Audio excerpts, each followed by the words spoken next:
Assalamu alaikum warahmatullahi wabarakatuh. Soy Adib del canal Islam y Humanismo. Voy a hablarles hoy cómo nos llegó a nosotros de forma documentada la tradición del profeta y su biografía.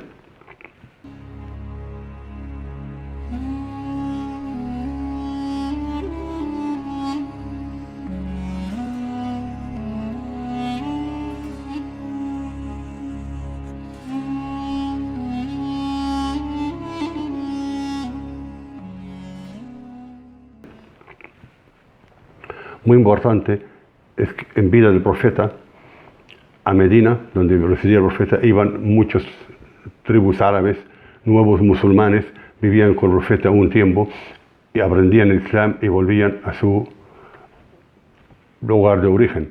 A la vez también el profeta mandaba jóvenes musulmanes a enseñar el Islam a las tribus esparcidas en la península arábica.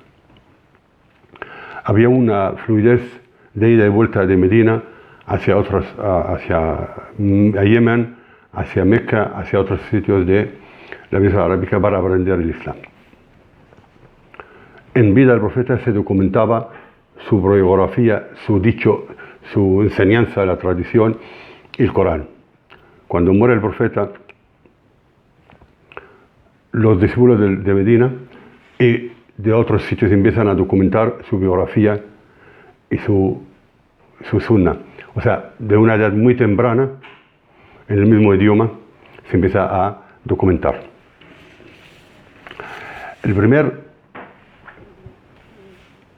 primer maestro de grande escuela islámica, de fiqh, de interpretación del Islam para practicar, para enseñarnos a realizar los ritos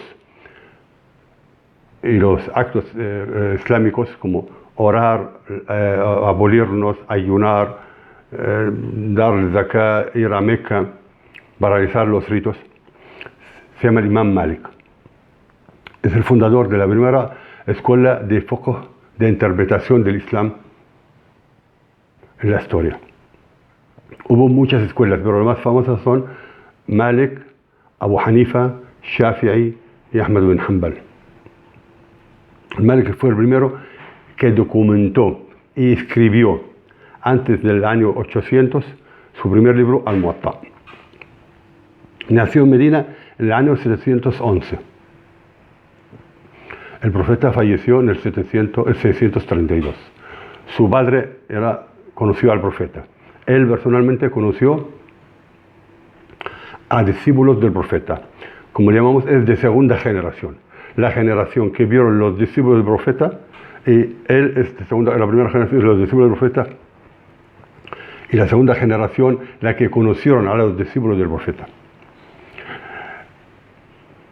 Escribió relatos de la biografía del profeta y hadices del profeta, o sea, sunna del profeta, como hemos explicado.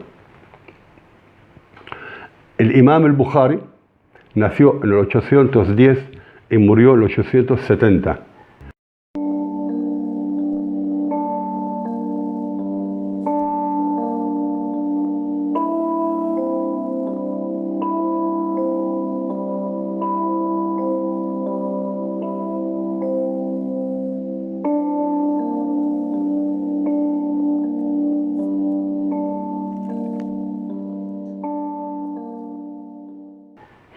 Nació del seno de una familia bastante religiosa y a su padre se preocupaba en estudiar el hadith, reunirlo como la biografía del profeta. De muy joven aprendió el Corán de memoria como era costumbre, empezó a estudiar el hadith. Visitó muchos sitios del mundo musulmán y él como persona tuvo un método y fundó una escuela de hadith. Es el imam más grande de la escuela de hadith del profeta sallallahu alaihi wasallam. Nació en el 810, como hemos dicho. Reunió muchos miles de hadiths y eligió 4200 como los sahih, lo más correcto.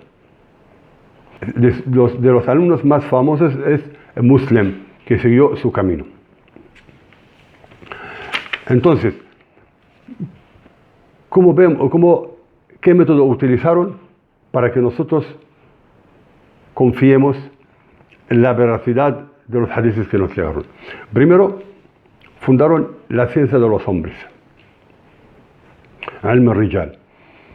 Consistía en documentar la vida de todos los discípulos del profeta, la paz de Allah sea con él, de todos los que relataron hadith, de los que relataron su biografía, y la primera generación documentaron, escribieron de toda la vida de todos los que, segunda generación y la de tercera generación y la cuarta generación, cuando empieza a documentarse el hadith, cuando empieza a escribirse.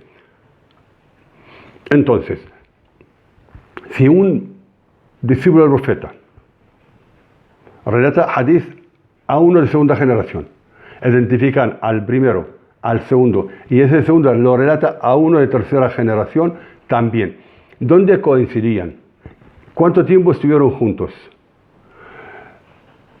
Fueron tan exactos, tan minuciosos, que documentaban si uno de los relatores llegaba a viejo, tenía problemas de memoria, o era joven, si era mentiroso, si era persona seria, documentaban el perfil exactamente de 500.000 personas. Fue un trabajo inmenso, muy serio, muy duro. La primera biografía del profeta es de Ibn Hisham. Esa biografía fue escrita en el 840, basada en un relato del 805 de un Ziyad Abdullah al-Bakai. O sea, una persona documentó la biografía del profeta, vino otro, la formó como un libro, se llama Sirat Ibn Hisham, es muy famosa en el mundo musulmán. Entonces, una vez documentados todos los relatadores del hadith, su vida, crearon el concepto de adl wa tajrih. O sea, cogían cada hadith que lo relató, una, dos, tres, todas las generaciones, si coincidían los relatadores entre sí, y luego el mismo texto del hadith, si era digno de tenerse en cuenta o no. Fue un trabajo inmenso, fue un invento humano único en la historia para documentar, conservar y transmitir tanto la biografía del profeta como sus enseñanzas, sus dichos. A partir de esta base, calificaron los hadices relatados en varias categorías. Cuando viene un hadith de Alejandría, una cadena de Alejandría, el que escuchó al discípulo del profeta, el segundo, el tercero, el cuarto, hasta el que está documentando el hadith. El mismo hadith viene con otra cadena de Damasco. El mismo hadith viene otra cadena de Bagdad. O el mismo hadith viene otra cadena de Yemen. A estos lo llamaron los hadices consolidados.